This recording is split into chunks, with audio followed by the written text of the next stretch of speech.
বিকাল 4টার পরে আপনারা বুঝলেন ভোট কারচুপি হয়েছে। ভোট প্রত্যাখ্যান করেছেন আপনারা বিকাল 4টার পর, যখন আপনারা নিশ্চিত হয়েছেন আপনাদের পরাজয় নিশ্চিত।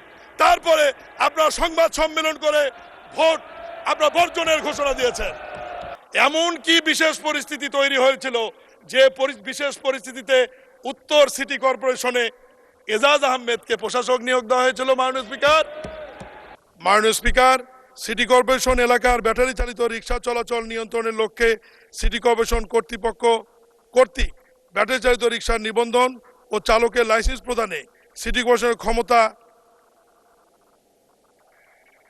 নিরূপণে তৃতীয় তফসিল অনুচ্ছেদ 19(2) প্রণয়ন করা হয়। মাননীয় স্পিকার, আমার সহকর্মী বন্ধু এই বিলের বিরোধিতা করতে গিয়ে কয়েকটি বিষয় উত্থাপন করেছে, আমি সংক্ষিপ্ত আকারে জবাব দিতে চাই। উনি বলেছেন এমন কি বিশেষ পরিস্থিতি এখন তৈরি হয়েছে যে পরিস্থিতির কারণে আমরা এই সমস্ত সিটি কর্পোরেশনগুলোতে প্রশাসক নিয়োগ করেছি। 1 নাম্বার, বিশেষ পরিস্থিতি এটাই, এই আইন এখনো পাশ হয়নি। আইন পাশ না হওয়া পর্যন্ত যেহেতু নির্বাচন দেওয়া যাচ্ছে না, এটি একটি বিশেষ পরিস্থিতি, এই কারণেই আমরা প্রশাসক নিয়োগ দিয়েছি।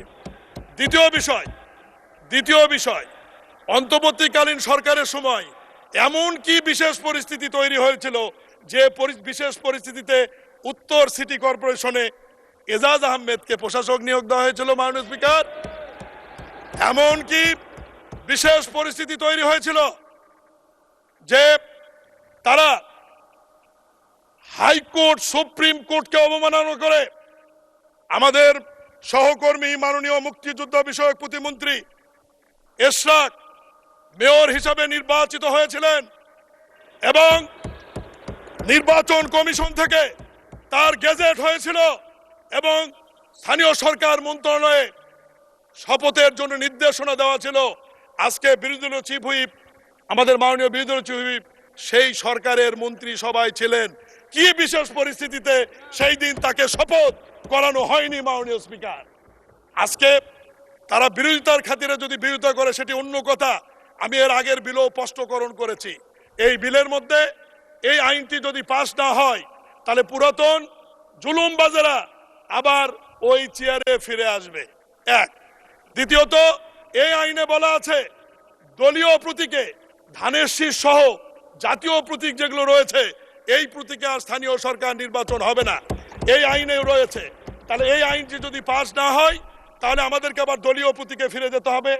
আমাদেরকে আবার ওই যে বিনা ভোটের যারা আওয়ামী লীগের মেয়র কাউন্সিলর নির্বাচিত হয়েছিল তাদেরকে 7 দিনের মধ্যে ওই চেয়ারে বসার সুযোগ করে দিতে হবে।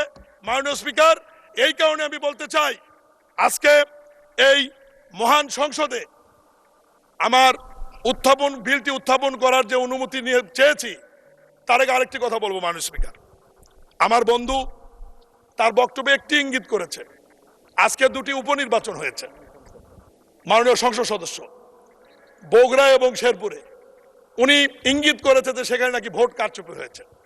মাননীয় স্পিকার, আমি বলতে চাই বিকাল 4টার পরে আপনারা বুঝলেন ভোট কারচুপি হয়েছে। ভোট প্রত্যাখ্যান করেছেন আপনারা বিকাল 4টার পর, যখন আপনারা নিশ্চিত হয়েছেন আপনাদের পরাজয় নিশ্চিত।